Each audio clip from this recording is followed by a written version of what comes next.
아버지, 오늘도 주님 앞에 모였습니다. 저희가 주님의 말씀을 바르게 이해할 수 있도록 도와주시기 원합니다. 감사드리며 예수님의 이름으로 기도드렸습니다. 아멘. 예, 저희 계속해서 레위기 8장 간단하게 또 살펴보도록 하겠습니다. 예, 8장 분량은 많은데요. 사실 이제 내용은 많지는 않습니다. 내용은 거의 대부분이 설명으로 이루어져 있기 때문에요. 내용은 많지는 않고요. 예, 저희가 핵심적인 사항을 살펴보고 또 저희들에게 이제 영적으로 적용할 수 있는 것들을 살펴보도록 하겠습니다. 8장은 굉장히 좀 독특하고요. 이상한 내용을 담고 있는 장이라고 볼 수가 있습니다. 1절부터 보시면요. 4절까지 주께서 모세에게 말씀하여 이르시되 아론과 그와 함께한 그의 아들들과 의복들과 기름 부음에 쓸 기름과 죄 헌물의 수소와 수장 2마리와 누룩 없는 빵 1바구니를 취하고 너는 온 회중의 성막문에 함께 모으라 하시니 모세가 주께서 자기에게 명령하신 대로 행하매 집회 무리가 회중의 성막문에 함께 모이니라 이렇게 말씀하고 있죠. 성경에서 가장 좋아하는 인물이 누구냐 이렇게 물어보면요. 아마 대부분이라고까지는 안 해도 많은 사람들이 아마 바울을 꼽을 겁니다. 바울. 그렇죠. 바울의 힘과 또 사역 이런 걸 생각해 본다면요. 충분히 납득이 가죠. 엘리야 가장 좋아하는 사람도 있습니다. 화끈하게 주님을 섬겼던 사람이기 때문에 엘리야를 가장 좋아하는 사람도 있고요. 가장 성경에서 보면 능력이 많았던 대언자였죠. 또 다윗을 가장 좋아하는 사람도 있습니다. 훌륭한 사람으로 꼽는 사람도 있고요. 예수님을 제외하면 성경에서 모세만큼 훌륭한 사람이 또 없는 것 같아요. 또 모세를 좋아하는 사람들도 있습니다. 이 4절에 보시면요. 모세가 주님께서 자기에게 명령하신 대로 행했다. 이렇게 증언하고 있습니다. 정말 너무나도 아름다운 표현이죠. 이런 표현이요. 대략 한 50번 정도 등장을 합니다. 성경에 이렇게 모세의 인생이 기록되어 있는데요. 50번에 걸쳐서 모세가 주님께서 자기에게 명령하신 대로 행했다. 이렇게 기록하고 있는 거죠. 이게 얼마나 모세가 충성스러운 사람이었는지를 잘 보여주는 표현이죠. 우리의 인생도 만약에 기록을 한다면 이런 표현이 많이 나온다면 얼마나 좋을까요? 누구누구가 주님께서 자기에게 명령하신 대로 행하였더라. 이렇게 기록한다면. 그렇죠. 그러니까 굉장히 모세가 이런 점에 있어서는 독특한 사람인 것 같아요. 어느 누구도 50번에 걸쳐서 성경에서 주님께서 자기에게 명령하신 대로 행했다. 이렇게 기록된 사람은 없거든요. 이 점이 바로 모세를 정말 훌륭한 사람으로 만드는 그러한 점인 것 같아요.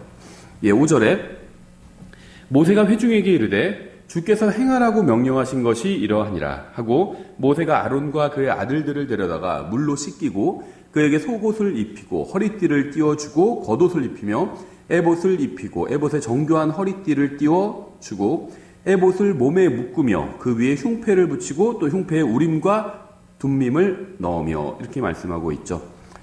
모세는 굉장히 좋은 본입니다. 특히 목회자에게 굉장히 좋은 본인 것 같아요. 광야에서 200만이나 되는 사람들을 인도했잖아요.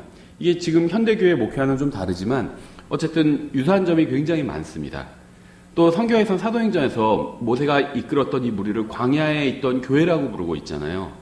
그렇죠. 그러니까 불려냄을 받은 무리라는 의미에서 교회라고 부르고 있는 것이고요. 또 영적인 의미에선 충분히 교회라고 볼 수도 있겠죠. 현대 교회에서 독립침례교회건 일반 교회건요.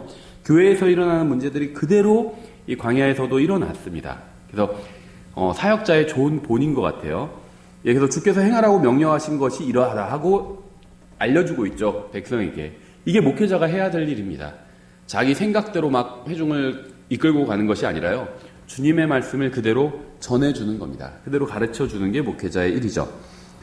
예, 여기서 이제 굉장히 좀 독특한 표현들이 나와요. 또 이제 제사장의 의복에 대해서 설명하고 있는데요. 이제 문제가 되는 이 우림과 둠밈이 나오죠. 이게 제사장의 의복과 관련해서 가장 좀 문제가 되는 그러한 것이라고 볼 수가 있는데요. 에봇은 이스라엘 12지파를 상징하는 보석이 붙어있는 조끼 같은 옷이라고 보시면 됩니다. 그래서 제사장이 의복을 입고 그 다음에 에봇을 입는데요. 이 에봇이 조끼 같은 기능을 하는 옷이고요. 이스라엘 12지파를 상징하는 보석이 붙어 있습니다. 이 에봇에. 근데 이제 문제는 이 우림과 둠밈이에요. 이게 굉장히 독특한 것인데요. 하나님께서는 이러한 것들을 만들라고 명령하신 적은 없습니다. 보면은 우림과 둠밈은. 근데 이것이 있어서 그냥 옷에 이제 넣은 것으로 이렇게 설명이 나와요. 이 옷과 바지와 겉옷과 에봇과 흉패를 만드는 것은 나와요, 성경에. 근데 우림과 둠밈을 만드는 것은 나오지 않습니다. 다른 거 만드는 건 다 나오는데 이거는 나오지 않는다는 거예요.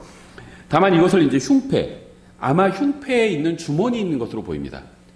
그러니까 이 앞과 이렇게 뒤를 그러니까 좁기는 이렇게 옆으로 입는 옷인데 이렇게 팔을 껴서 입는 건데 이 에봇은 팔을 껴서 입는 것은 아니고 앞치마처럼 생겼다고 해야 되나요? 근데 앞치마처럼 길진 않고 이렇게 위에서 딱 껴서 입는 옷인 것 같아요. 그리고 물건을 넣을 수 있게, 바로 우림과 둠밈을 넣을 수 있게 주머니가 있는 것으로 보이는데요. 주머니의 형태에 대해서는 뒤에서 이제 어떤 주머니인지가 나옵니다. 여기서 흉패에 있는 주머니에 이것을 우림과 둠밈을 넣은 것으로 보입니다. 그런데 출애굽기 39장 9절과 또 19절을 보시면요. 출애굽기 39장을 보면 이 흉패가 이중으로 되어 있는 것으로 보여요. 그래서 이 주머니가 따로 우리 바지나 이런 조끼 주머니처럼 이렇게 주머니가 생긴 게 아니고요. 이 에봇에는 에봇 자체가 앞에 면이 있고 뒤에 면이 있고 연결해주고 이렇게 쓰는 형태의 아마 그렇게 생긴 것으로 보여요. 그런데 그 앞에 면이 이중으로 되어 있는 것 같습니다. 그러니까 이중으로 되어 있다고 나와요. 그래서 이중으로 되어 있으면 사이에 이제 다 꼬매지 않으면 주머니가 생길 수 있죠. 그래서 겉감과 앞감 사이에 공간이 있죠. 거기에 이제 다 꿰매지 않으면 주머니가 되는 거죠, 자연스럽게. 거기에 우림과 둠밈을 넣는 것으로 보입니다. 예. 이 우림과 둠밈에 관한 추측이 굉장히 많습니다. 그러니까 성경에서 무엇인가 중요한 것으로 나오는데 자세히 설명하고 있지 않으면요, 거기에 대한 굉장히 추측이 쏟아져 나옵니다. 사람들은 이것의 색깔 추측하기도 하고요, 여러 가지를 추측을 합니다. 근데 성경에는요, 이 우림과 둠밈의 색깔이 나오지 않습니다. 색깔이 나오지 않아요. 우림과 둠밈은요, 모양과 크기가 같은 두 개의 돌이었을 것이고요, 하나님의 판단을 구하기 위해서 사용했을 것입니다.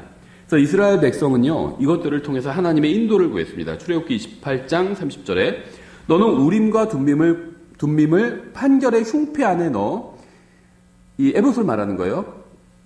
아론이 주 앞에 들어갈 때 그의 가슴 위에 그것들이 있게 할지니라. 그러니까 주님 앞에 어떤 결정을 내려야 될 때, 어떻게 결정을 내려야 될지 모를 때 주님께 묻잖아요. 주님께 물을 때 이 흉패를 입고 흉패 안에 우림과 둠밈을 넣어서 주님 앞에 나오라는 거죠. 그의 가슴 위에 그것들이 있게 할지니라. 왜냐하면 흉패니까는 이 흉패 있는데 두 겹으로 돼 있으니까 이 안에 넣으면 가슴 앞에 있게 되는 거잖아요. 그 말을 하고 있는 겁니다. 또 아론은 주 앞에서 이스라엘 자손들에 대한 판결을 항상 자기 가슴 위에 둘지니라. 우림과 둠밈을 말하는 거죠. 예, 그래서 이스라엘 백성은요, 제비를 뽑아서 땅을 나눴어요. 제비를 뽑아서. 이게 민수기 26장 52절부터 56절에 나와요.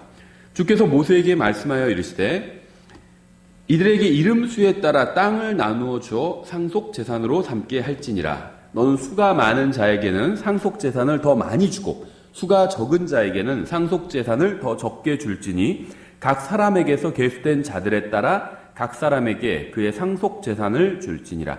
그럼에도 불구하고 그 땅은 제비 뽑아 나눌지니 그들의 조상들의 지파들의 이름들 수에 따라 그들이 상속받게 할 것이요 수가 많은 자와 수가 적은 자 사이에 그것의 소유를 제비 뽑아 나눌 것이니라. 그래서 어떤 이제 중요한 결정을 내릴 때 땅을 지파별로 나누는 거, 이거 굉장히 중요한 결정이죠. 그럴 때 기본적으로 제비를 뽑아라, 이렇게 말씀하고 있습니다. 근데 이 제비 뽑는 것은요, 구약 성경의 독특한 방식이었다고 보시면 돼요. 그리고 신약 성경의 어떤 구체적인 지침을 주시기 전까지의 방식이기도 합니다. 왜냐하면 마띠아도 제비 뽑아서 12사도 중에 하나인 마띠아도 제비 뽑아서 이제 사도로 세웠잖아요. 근데 이제 이 사도의 직분은요, 좀 구약과 신약과 다 관련이 있는 것 같아요. 구약과 신약을 연결시켜주는 어떤 직분인 것 같습니다. 왜냐면요, 이 사도들은 신약 교회의 사도라고 볼 수가 있긴 한데요, 이 12사도는 이제 이스라엘 12지파를 또 심판하게 되잖아요. 그러니까 이스라엘 지파와도 관련이 있습니다, 이 사도들은. 이 신약 교회는요, 유대교와 관련이 있기는 하지만 사실은 이제 유대교가 모태가 됐죠. 그래서 처음에 신약교회인 예루살렘 교회는 이제 유대인들로 이루어진 교회였잖아요. 하지만 교리적인 면에 있어서는요, 많은 것이 또 단절되어 있습니다. 예를 들면 유대인들은 율법을 지켜야 됐지만 신약교회는 율법과 거의 관련이 없습니다. 율법을 지켜야 될 그 의무가 없었어요. 그렇죠. 그러니까 이 사도들은 굉장히 좀 독특한 위치에 있었던 사람들인 것으로 보입니다. 처음에 신약교회에서 또 성경을 가르치고 교회를 인도하는 일을 했겠지만 이제 신약 성경이 완성되면서 사도행전의 과도기적인 그 단계를 거치면서는 신약교회 사역자들, 목사와 복음 전도자로 대체돼 버리죠. 그 대원자와 사도는 이제 신약교회 처음에 교회가 세워질 때는 큰 일을 했지만 이 사람들은 사라져버리게 되었습니다. 신약교회가 이제 세워지면서는 사라져버리고 대원자와 복음 전도자가 이 대원자와 사도의 일을 받아서 하게 되죠. 하던 일은 거의 같아요. 하지만 이제 교리적으로는 좀 다른 면이 있죠. 말씀드린 것처럼 사도들은 이스라엘 12지파를 심판하지만 목사와 복음 전도자는 뭐 이스라엘을 심판하거나 이런 일과는 관련이 없습니다. 그렇죠. 신약교회에서요, 이제 투표를 하는 경우들이 있어요. 저희는 아예 처음부터 투표하지 않았죠. 예전에 있던 교회에서도 투표를 하다가 투표가 이 신약교회와 전혀 관련이 없다는 것을 알게 되고 투표를 그다음부터는 안 하기 시작했습니다. 제가 10여 년 있었는데 처음 몇 년간은 투표를 했어요. 그 교회에서도. 그러다가 나중에는 투표를 다 안 했습니다. 왜냐면요, 미국에 있는 독립침례교회들도 투표하는 교회들이 있어요. 저는 그 투표하는 교회 다 잘못됐다 이런 얘기를 하는 건 아닙니다. 잘 모를 때는 투표할 수밖에 없어요. 그게 신약 성경의 교리라고 생각하고 투표할 수 있는 거죠. 그건 충분히 이해해 줄 수 있고요. 우리가 뭐 다 정죄하는 것은 아닙니다. 투표하는 분들을. 그런데 신약 성경을 보면요, 투표는 나오지 않아요. 이 투표는 민주적인 거죠.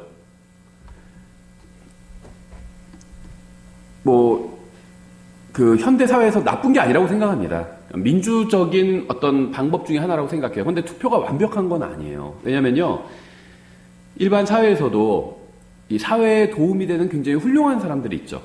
어떤 분들 뭐 자선사업도 많이 하시고요. 막 불쌍한 사람들 많이 도와주고, 그렇죠. 자기 재산 몇백억을 막 환원한 분도 있어요, 사회에. 이런 사람들 훌륭한 사람들입니다. 뭐 성경적인 어떤 판단을 떠나서 훌륭한 사람이에요. 자기 몇백억의 재산을 사회에 환원한 사람들, 훌륭한 사람들입니다. 우리 그런 사람들을 욕하면 안 돼요. 근데 그런 사람도 한 표고, 그 다음에 사회에서 나쁜 짓 하는 사람들이 있잖아요. 사기치고 막 이런 사람들. 그런 사람도 한 표를 행사해요. 이건 뭔가 문제가 있는 거죠. 그러니까 사회적으로도 이게 아주 막 정의롭고 올바른 제도는 아닌 것 같아요. 하지만 어쩔 수 없이 그냥 어떤 그 최선의 제도라기보다는 차의 제도라고 보입니다. 민주주의 자체가. 그러니까 우린 그리스도인들이요, 민주주의를 수호해야 되고 이런 거는 아니에요. 이런 말 하면 그럼 공산주의를 수호해야 되냐 이런 얘기 하는데, 공산주의 수호하지도 않죠. 그리스도인은요, 그런 것과 관련이 없습니다. 당연히 공산주의 반대하죠. 근데 민주주의를 수호해야 되는 일을 해야 되는 것도 아니라는 겁니다. 성경에서 말씀하시는 제도랑 거리가 멀고요. 이게 왜 교회에 들어오면 안 되냐면요, 교회도 마찬가지예요. 사회에서도 훌륭한 사람 있고 형편없는 사람 있는 것처럼 교회도 영적으로 훌륭한 사람들이 있어요. 교회를 열심히 섬기는 사람들이 있습니다. 자기가 가진 재물로 섬기고요, 시간으로 섬기고요, 다음에 다른 사람들을 양육하는데 헌신하는 분들이 있어요. 그런 사람도 한 표고, 교회 와서 구원받은 지 얼마 안 돼요. 아니면 육신적인 그리스도인들도 있죠. 이런 사람도 한 표고, 이렇게 해서 투표한다면 교회가 어느 방향으로 가게 될까요? 모든 교회는요, 영적으로 훌륭한 사람보다 훌륭하지 않은 사람들이 더 많아요. 어린아이들이 훨씬 많습니다. 영적으로 장성한 사람은 굉장히 소수에 속해요. 근데 영적으로 장성한 사람도 한 표고, 영적인 아기들도 한 표고, 이러면 교회가 어떻게 갈까요? 육신적으로 가게 될 수밖에 없습니다. 그래서 교회는요, 민주주의 절차에 따라서 투표를 통해서 중요한 안건을 결정하지 않는다는 겁니다. 가정이 그런 것과 마찬가지예요. 가정에 아이들이 예를 들면 많아서 한 5명이다. 엄마, 아빠 있고, 그러면 7명이죠. 그러면 홀수니까 이제 투표하면 어떤 게 결정할 수 있겠죠. 근데 아이들이 대부분 다 초등학생이고 어려요. 근데 걔네들한테도 한 표 주고, 엄마, 아빠도 한 표고, 이렇다면 다른 방향으로 결정될 수가 없겠죠. 가정의 원리와 교회의 원리는 같습니다. 엄마, 아빠가 결정해서, 그렇죠. 아빠가 결정하고 엄마가 돕고 또 엄마와 상의하는 거죠. 또 엄마 아빠가 결정해서 가정이 어디로 이사 갈 건지 어떻게 살 건지 이걸 결정하게 됩니다. 아이들은 따라오게 되는 거죠. 교회도 그런 식으로 가야 된다는 겁니다. 가정의 원리와 같다는 거예요. 투표로 결정할 수 없다는 겁니다. 그러니까 저희가 투표를 하는 교회들을 비판하는 건 아니지만 그게 성경적인 건 아니라는 거예요. 근데 제가 왜 투표 얘기를 드렸냐면요. 투표의 근거를 이 제비 뽑기에서 갖고 오는 분들이 있어요.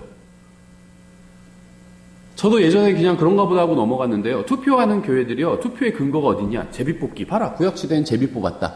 구약은 시대엔 제비 뽑기고 신약은 투표다. 이렇게 가르치는 분도 있는데요.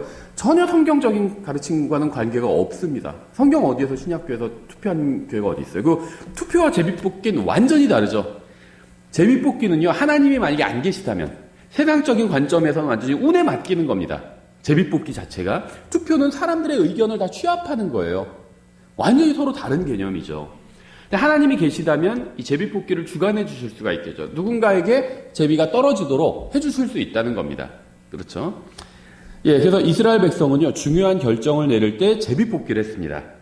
여호수아 18장 11절. 많이 나와요, 제비 뽑기는. 베냐민 자손의 지파를 위하여 그들의 가족대로 제비를 뽑았는데 그들이 제비 뽑은 땅의 지경은 유다 자손의 요셉 자손 사이에 들었더라.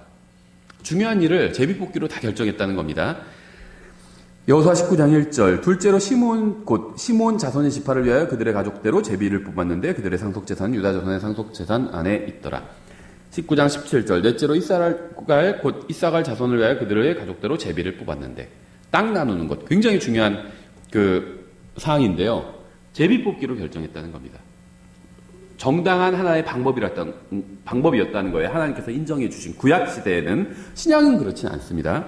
예, 그래서 이러한 것들은요, 이 에봇의 주머니에서 우림과 둠밈을 가지고 제비를 뽑은 것으로 보입니다. 주사위 가지고 제비 뽑은 것이 아니라 이 우림과 둠밈을 가지고 제비 뽑은 것으로 보여요.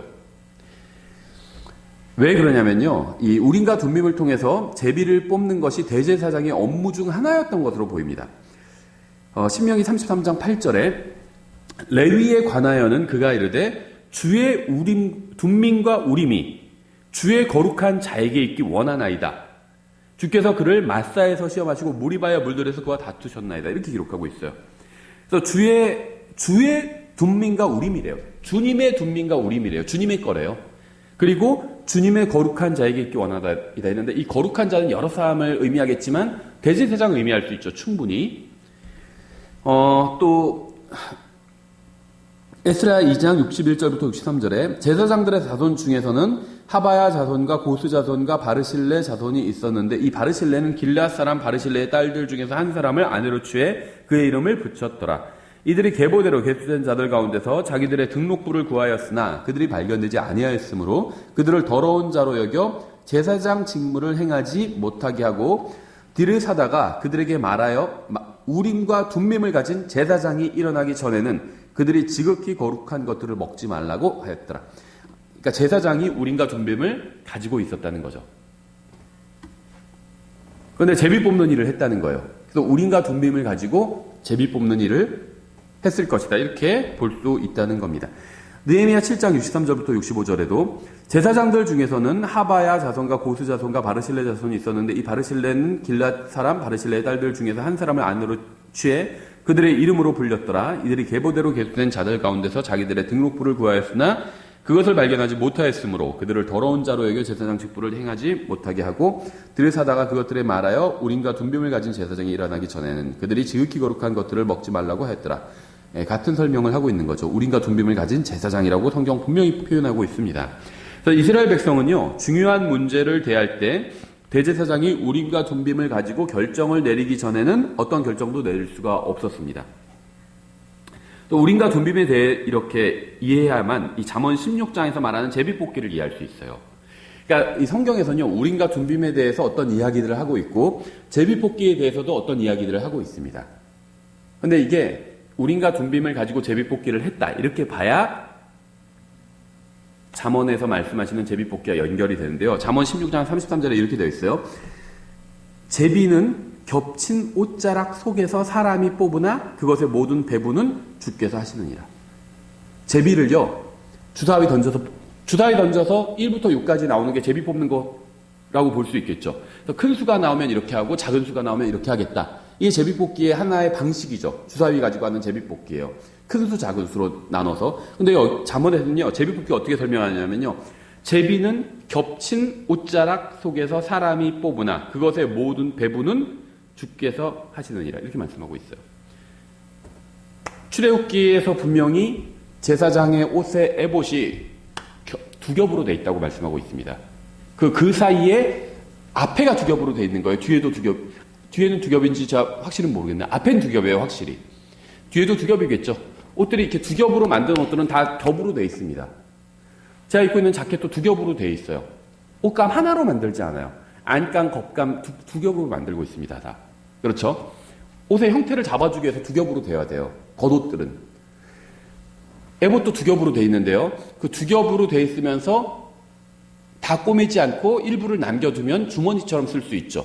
그래서 우린과 둔빔을 넣었는데요. 색깔이 어떤 색깔인지는 몰라요. 우린과 둔빔이. 근데 아마 다른 색깔이었겠죠. 크기와 모양은 같지만 색깔만 다른 두 개의 돌이었겠죠. 이러면 파란색, 빨간색 이런 돌이었겠죠. 그래서 빨간색이 나오면 어떻게 하겠습니다. 파란색이 나오면 어떻게 하겠습니다. 주님께 간구하고 꺼냈을 때 두 가지 중에 하나가 나왔겠죠. 그러면 그걸로 결정을 삼았겠죠. 이런 식으로 제비를 뽑았을 겁니다. 그래서 겹친 옷자락이라고 말씀하고 있어요. 제사장의 옷을 말하는 겁니다. 그게 아니라면 이게 무슨 의미인지 알 수가 없습니다. 겹친 옷자락과 제비가 무슨 상관이 있어요? 바로 이 제사장이 가지고 있었던 우림과 둔빔에 대한 설명이라고 볼 수 있습니다. 이 잠언 16장 33절이. 그래서 제비는 겹친 옷자락 속에서 사람이 뽑으나 그것의 모든 배분은 주께서 하시느니라. 어떤 돌이 나오게 할지는 주님께서 하신다는 겁니다. 그래서 제비가 겹친 옷자락에서 나온다는 것은 두 겹으로 되어 있는 에봇을 말하는 것으로 볼 수밖에 없다는 겁니다. 신약 성경이 기록되기 전에 사도들도 구약 성경에 따라서 제비를 뽑아 중요한 결정을 내렸습니다.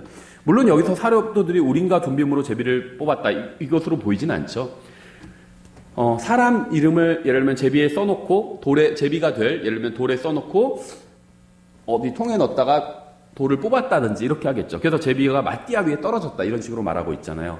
아니면 이름을 써놓고 돌을 던졌던지 그래서 마띠아라고 써있는 그 위에 떨어졌던지 이런 식으로 이루어졌겠죠. 어떻게 됐는지 구체적으로 나오지도 않습니다. 왜냐하면요, 이건 신약 성경의 신약 교회의 본이 아니에요. 이것은 그렇기 때문에 구체적으로 말씀하고 있지 않는 겁니다. 신약 성경에서는 사람 뽑을 때 제비 뽑아서 뽑지 않습니다. 집사와 감독 자격이 있잖아요. 자격을 보고 뽑아요. 그 자격에 어느 정도 부합하면 그 사람 세울 수 있는 거죠. 제비로 뽑지는 않는다는 거예요. 사도행전 1장 24절부터 26절에 그들이 기도하며 이르되 모든 사람의 마음을 아시는 주여 주께서 이 두 사람 중에 누구를 택하셨는지 보여주사 그가 이 사역과 사도직을 맡게 하옵소서. 유다는 자기 자신의 처소로 가려고 범법함으로 그 직분에서 떨어져 나갔나이다 하고 제비를 뽑으니 제비가 마띠아 위에 떨어지니라. 그가 11사도와 함께 계수되니라. 어떤 방식으로 제비를 뽑았는지 구체적으로는 알 수 없지만 어쨌든 간에 제비를 뽑는 그 수단을 통해서 마띠아를 사도로 세웠고요. 이것이 정당하게 세운 것으로 보입니다. 어떤 분들은 또 이게 정당하게 세우지 않은 거다. 일부러 주님께서는 12사도 자리 중에 한 자리를 비워두셨다. 왜냐하면 사도 바울로 채우기 위해서 그 자리를 비워두셨다. 이렇게 생각하는 사람들이 있는데요. 그게 맞을 수도 있지만 아닌 것으로 보입니다. 12사도는 이스라엘 12지파를 심판하게 되고요. 사도 바울이 이제 이방인들을 위한 사도잖아요. 사도 바울은. 그러니까 사도 바울은 유대인들에게도 복음 전했습니다. 베드로도 이방인들에게도 복음 전했어요. 하지만 주로 맡은 사역이 이방인들을 위한 사도였다는 겁니다. 사도 바울은. 12사도는 반대로 유대인들을 위한 사도였다고 볼 수가 있다는 거죠. 주로 맡은 일이 그렇다는 거예요. 목사와 복음전도나 마찬가지잖아요. 목사는요, 성경을 가르치는 사람이에요. 전도자는 사람들에게 복음을 주로 전하는 사람입니다. 그 은사를 받은 사람이에요. 복음을 전하는 은사를 받은 사람이고, 목사는 성경을 가르치는 은사를 받은 사람입니다. 하지만 목사도 복음 전하잖아요. 누가 와서 어떻게 하면 구원받을 수 있어요? 그러면 난 목사고 복음 전도자가 아니니까 못하겠는데 이러지 않잖아요. 어떻게 구원받을 수 있는지 쭉 얘기해 줍니다. 가르쳐줘요. 복음을 전합니다. 복음 전도자 마찬가지죠. 복음 전도자 복음 전하지만 누가 와서 성경에 대해서 물어봐요. 그러면 설명해 줄 수 있어야 됩니다. 복음 전도자는 복음만 알면 된다. 이건 아니죠. 사역자예요. 복음 전도자도. 성경에 대해서 알아야 돼요. 설명해 줍니다. 대표적인 복음 전도자가요. 선교사입니다. 선교사들. 선교사가 나가서 복음 전하죠. 사람들 모입니다. 사도 바울 대표적인 복음 전도자였잖아요. 모였으니까 성경 가르치잖아요. 또 그렇죠. 그러니까 이 목사와 복음 전도자가요, 은사가 구분되긴 하지만 서로 양쪽의 일을 또 한다는 겁니다. 다만 주로 받은 은사가 다르다는 거예요. 예, 그래서 그리고 또 이제 그 로마서 16장에 보시면요, 이 12사도 플러스 그다음에 사도 바울 외에 또 다른 사도들이 있었던 것으로 보여요. 대표적인 경우가 바나바 같은 경우죠. 그 외에 그들은 또 사도들 중에 이름이 있느니라 이런 표현이 있거든요. 그래서 이게 첫 번째로는 그들도 사도들 중에 하나다 이렇게 표현할 수 있고요. 아니면 사도들 중에 많이 알려졌다 이렇게 생각할 수도 있는데, 어쨌든 간에 12사도 외에 또 다른 사도들이 있었던 것으로 보입니다. 그러니까 결론적으로는 이 마띠아를 제비 뽑은 것이 인간적인 방법이었다 이렇게만 볼 것은 아니라는 거예요. 그렇게 해석하는 분들이 있거든요. 근데 꼭 그렇게 볼 것은 아니라는 겁니다. 사도들은요, 여기서 이제 예수 그리스도께서 대제사장이라는 사실을 인정하고요, 중요한 결정을 내리기 위해서 제비를 뽑게 해달라고 기도한 것으로 보입니다. 제비를 뽑으려면 반드시 대제사장이 있어야 돼요. 사도행전 1장에서 다락방에 모인 주님의 제자들은요, 이 대제사장이신 예수 그리스도께서 영으로 함께 하신다는 사실에 힘입어서 제비를 뽑아서 하나님의 인도를 구한 것으로 보입니다. 하나님께서는 이들의 간구에 응답하셔서 마띠아 위에 제비가 떨어지게 하셨을 것으로 보여요. 성경 어디서도 이게 불법적인 행위였다 이렇게 정죄하고 있지 않잖아요. 그래서 정당한 행위였던 것으로 보입니다. 자, 이렇게 계속 말씀드리는 여기에 대해서 해석이 많이 분분하기 때문에 이런 말씀을 드리는 거예요. 예, 성경은 우림과 둠밈에 관해서요, 많은 것을 말씀하고 있지는 않습니다. 우리가 방금 찾아본 구절들과 또 이와 유사한 구절들이 우림과 둠밈에 관한 성경이 말씀하시는 전부예요. 그러니까 제가 여러 구절을 찾았는데 제가 찾아본 구절 외에 또 있긴 있습니다. 근데 우리가 지금 읽은 구절과 별로 다르지 않아요. 또 다른 정보를 주지는 않습니다. 겹치는 정보를 주는 구절이기 때문에 저희가 다 찾지는 않았습니다. 근데 이것 외에 저희가 지금 찾아본 것과 또 그와 비슷한 구절들 외에 우림과 둠밈에 관한 추가적인 정보를 주는 구절이 없다는 겁니다. 일단은. 그래서 우림과 둠밈에 관한 이 이외의 이야기, 제가 지금 한 것 이외의 이야기들은요, 모두 다 추측과 소설에 불과합니다. 제가 우림과 둠밈에 관한 모든 구절을 다 찾은 건 아니지만 찾지 않은 구절들도 제가 찾아서 읽은 구절들과 크게 다르지 않다고 말씀드렸죠. 같은 구절들이에요. 비슷한 구절들입니다. 다. 하기 때문에 제가 지금 말씀드린 것 이외에 어떤 우림과 둠밈에 대한 다른 이야기를 하는 사람들은요, 다 추측하고 있는 겁니다. 성경에 없는 이야기를 추측하고 지어내서 이야기하고 있는 거예요. 성경은 우림과 둠밈을 신비로운 것으로 남겨두었습니다. 성경이 멈추는 곳에서 함께 멈추는 것이 성경을 믿는 사람의 바른 태도예요. 성경이 말씀하지 않는 것을 막 더 추적해서 찾아볼 필요는 없다는 겁니다. 그렇죠? 추적해서 찾아보면 어떻게 될까요? 그것은 우리가 확신할 수가 없어요. 맞는 얘기일 수도 있고 틀린 얘기일 수도 있습니다.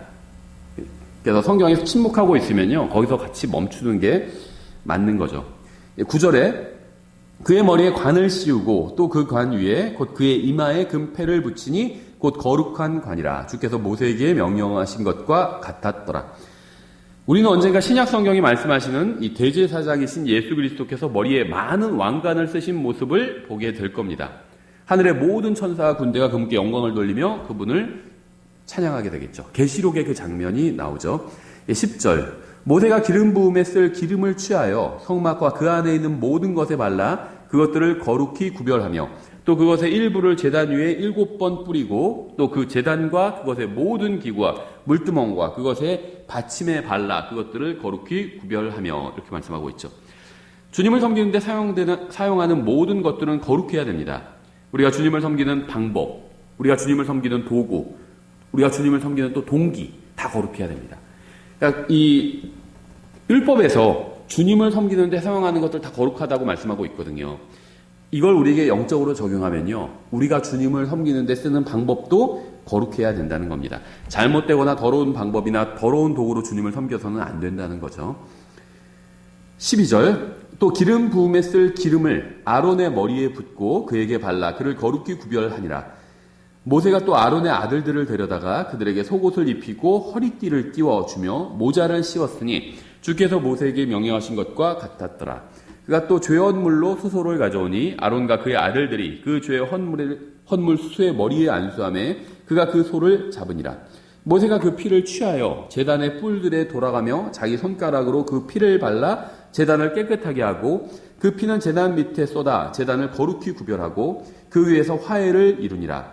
또 그가 내장 위에 모든 기름과 깐 커플과 두 콩팥과 그것들의 기름을 취하고 모세가 제단 위에서 그것을 태웠으나 그 수소와 그것의 가죽과 고기와 똥은 진영 밖에서 불로 태웠으니 주께서 모세에게 명령하신 것과 같았더라.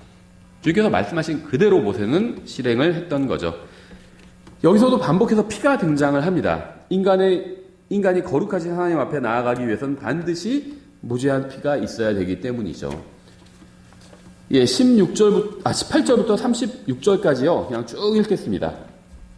또 그가 번제의 헌물로 수장을 가져오니 아론과 그의 아들들이 그 수장의 머리에 안수함에 그가 그것을 잡으니라. 모세가 그 피를 제단 위에 돌아가며 뿌리고 그 수장을 여러 조각으로 자르고 그 머리와 조각들과 기름을 태우며 물로 내장과 다리를 씻고 그 수장 전부를 제단 위에서 태우니 그것은 태우는 희생물이요 향기로운 냄새 곧 불로 예비하여 주께 드리는 헌물이더라. 주께서 모세에게 명령하신 것과 같았더라. 또 그가 다른 수장 곧 거룩히 구별하는 수장을 가져오니 아론과 그의 아들들이 그 수장의 머리에 안수함에 그가 그것을 잡으니라.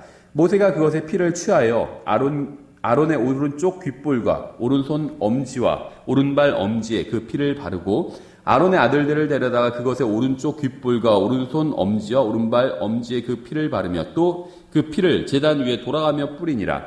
또 그가 그 기름과 꼬리와 내장 위에 모든 기름과 깐 커플과 두 콩팥과 그것들의 기름과 오른쪽 어깨를 취하며 주 앞에 있던 바구니 곧 누룩 없는 빵 바구니에서 누룩 없는 납작한 빵 한 덩이와 기름을 바른 빵 한 조각과 얇은 과자 한 개를 취하여 그 기름 위에와 오른쪽 어깨 위에 놓고 전부를 아론의 손과 그의 아들들의 손에 두며 주 앞에서 그것들을 흔들어 요제 헌물로 삼고 아론과 그의 손에서 그것들을 취해 제단 위에서 번제 헌물 위에 태우니 그것들은 향기로운 냄새로 거룩히 구분하여 드리는 헌물이더라. 그것은 불로 예배하여 주께 드리는 헌물이니라. 또 모세가 그 가슴을 취해 주 앞에서 흔들어 요제 헌물로 삼았더라. 그것은 거룩히 구분하는 수량에서 모세가 차지한 몫이더라. 주께서 모세에게 명령하신 것과 같았더라. 모세가 기름 부음에 쓸 기름과 제단 위에 있던 피를 취하여 아론과 그의 의복들과 그의 아들들과 그와 함께한 그의 아들들의 의복들에 뿌려 아론과 그의 의복들과 그의 아들들과 그와 함께한 그의 아들들의 의복들을 거룩히 구별하니라. 또 모세가 아론과 그의 아들들에게 이르되 회중의 성막문에서 그 고기를 삶아 거룩히 구별하는 헌물이 담긴 바구니와 빵과 함께 그곳에서 먹되 내가 명령하여 이르기를 아론과 그의 아들들은 그것을 먹으라 한 것 같이 먹고 고기와 빵 중에서 남는 것은 너희가 불로 태울지니라. 너희를 거룩히 구분하는 날들이 끝날 때까지 이래 동안은 너희가 회중의 성막 문에서 나가지 말지니 그분께서 너희를 이래 동안 거룩히 구분하시리라. 그분께서 이날 행하신 것은 곧 너희를 위해 속죄가 이루어지도록 주께서 행하라고 명령하신 것과 같으니 그러므로 너희는 이래 동안 낮과 밤에 회중의 성막 문에 거하며 주의 책무를 지키라. 그리하면 너희가 죽지 아니하리니 내가 그와 같이 명령을 받았느니라. 이에 아론과 그의 아들들이 주께서 모세의 손으로 명령하신 모든 일을 행하니라. 설명 그대로입니다. 그렇죠. 계속해서 반복해서 비슷한 것들을 설명하고 있죠. 본문은 사람이 하나님 앞에 나아가는 방법에 대해서 아주 자세히 설명하고 있어요. 반복되는 표현 많죠. 그런데요, 전에도 말씀드린 것처럼요, 법전 보시면 법전도 이런 식이에요. 계속해서 반복되는 비슷한 표현이 반복됩니다. 어떤 죄에 대해서, 절도에 대한 것과 어떤 것에 대한 것, 이 형량이 좀 다를 뿐이지 어떤 표현들은요, 반복돼요. 비슷하게. 이 법전 서점에 가서 보시면요, 법전이 지금은 다 한글화가 된 지 한 20년 됐어요. 옛날 법전에는 막 한자 투성이었거든요. 조사나 뭐 이런 거, 는 이런 거 빼고는 다 한자였는데요. 지금은 다 한글화가 이루어졌어요. 한글화. 용어는 아직 한글화가 이루어지지는 않았는데 이 법전 자체는 한글화 이루어졌습니다. 누구나 읽을 수 있어요. 읽어도 뭔 말인지 몰라서 문제지 읽을 수는 있습니다. 한글로 돼 있기 때문에. 보시면요, 비슷해요. 지금 레위기 우리가 8장 읽은 것과 비슷합니다. 비슷한 표현이 계속 반복돼요. 왜 이런 말씀을 드리냐면요, 비슷한 표현이 반복된다고 해서 삭제해도 되는 것은 아니라는 거죠. 물론 이제 변개된 성경들이 레위기에서 이 말씀들을 지금 삭제한 건 아닙니다. 성경의 다른 곳에 있는 비슷한 표현들은 많이 삭제해버렸어요. 마음 9장 44절, 46절, 48절. 그들의 벌레도 죽지 않고 불도 꺼지지 아니하니라. 이거 삭제해버렸죠. 2번이나. 중요하기 때문에 반복한 거예요. 성경에선 이유가 있어서. 그런데 그것을 자기가 마음대로 삭제해도, 반복되니까 삭제해도 된다고 하면 성경에서요. 지금 레위기도 얼마나 표현이 반복돼요. 이거 다 삭제할 수 있겠죠. 법전도요. 제가 말씀드린 것처럼 다 반복되고 있어요. 표현. 근데 법전에서 다 삭제해도 된다. 이렇게 말하는 사람 아무도 없습니다. 그렇죠. 여기서 반복된다고 해서 삭제해도 되는 것은 절대 아니라는 겁니다. 예, 본문은요, 하나님 앞에 나아가는 방법에 대해서 자세히 설명하고 있는데요. 우리는 본문이 모형이요, 그림자에 관한 말씀임을 잊어서는 안 됩니다. 이러한 것들은요, 사람에게 진정한 대제사장인 예수 그리스도가 필요하다는 사실을 보여줄 뿐이죠. 율법은 하나님 앞에 나아가기 위해서는 하나님께서 지정하신 방법대로 해야 함을 말씀하고 있고요. 복음은 그 방법이 바로 예수 그리스도라는 사실을 보여주고 있습니다. 그래서 계속 주님께서 어떤 특정한 방법을 말씀하시고 모세는 그것을 그대로 해야겠다 이렇게 강조하고 있죠. 하나님 앞에 나아가기 위해서는요, 하나님께서 말씀하신 방법대로 나아가야 됩니다. 그렇죠. 그리고 그 구체적인 방법이 바로 사실은 예수 그리스도다. 이것을 이제 복음서가 증언하고 있는 거죠. 인간의 행위나 구별이나 기름 부음이나 의복이나 헌신이 아닌 무제한 피가 거룩하신 하나님 앞에 인간을 똑바로 세워주고 하나님을 섬기게 할 수 있는 겁니다. 히브리서에 의하면요, 구약 성경에 나오는 모든 무제한 피는 우리의 모든 죄를 깨끗하게 씻어주는 하나님의 아들이신 예수 그리스도의 피를 상징하고 있는 거죠. 그래서 여러분은 반드시 예수님을 알아야 되고요, 예수님의 피로 반드시 씻김 받아야 됩니다. 이것이 바로 우리가 읽은 레위기에서 진짜 하고 싶었던 이야기라고 히브리서가 증언하고 있잖아요. 그렇죠? 그래서 이 레위기 또 구약 성경을 그 구약 성경 레위기 자체만 가지고 해석할 수는 없다는 겁니다. 신약 성경의 빛으로, 히브리서의 빛으로 비춰서 해석해야 되는 거죠. 히브리서는 율법을 요약해서 설명해 주고 있고요. 히브리서에서 말씀하시는 것을 기준으로 우리가 레위기를 해석해 나가야 됩니다. 예, 그래서 저희가 8장까지 간단하게 살펴봤습니다. 예, 저희가 잠깐 쉬었다가요. 오늘도 기도회로 모여야 되겠네요. 잠깐 쉬었다.